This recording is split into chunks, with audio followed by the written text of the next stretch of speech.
তো লীলে খেলা আমি পার করছি। বর্দা, আমার কাছে পাক্কা খবর আছে, রাঘব সিনহা রায়দিদিকে আরেকবার মারা ছক করছে। বিয়েটা না মেটা পর্যন্ত আমাদের খুব সাবধানে থাকতে হবে বর্দা। বাইরে থেকে হামলা করেছিল, তাই বেঁচে গিয়েছিল। এখানে যদি কিছু করতে আসে, ওর বংশ লোপাট করে দেব। ঠিক আছে দাদা। এই, এটা বাইরে বেরিয়েছে কেন? ওই, তুই বাইরে বেরিয়েছিস কেন? পরোপকার করতে। হ্যাঁ? স্যার, আপনার বোনের বিয়েতে বাগড়া দেবার জন্য আরো একজন গেরিমারা আছে। মানে?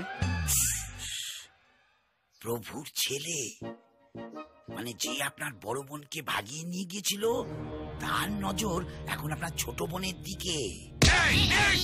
জামা টানলে বডি আসে, কান টানলে মাথা আসে, আর বউ টানলে ছেলে আসে। যা বলি পরিষ্কার করে বল, না হলে বর্দা বোঝে না। চুপ করে গেনিমারা। বর্দা, হ্যাঁ। বলছিলাম যে প্রভুর বয়স হলে কি হবে, হ্যাঁ। ওর বইয়ের কথায় ওটে বসে। এখন ভাব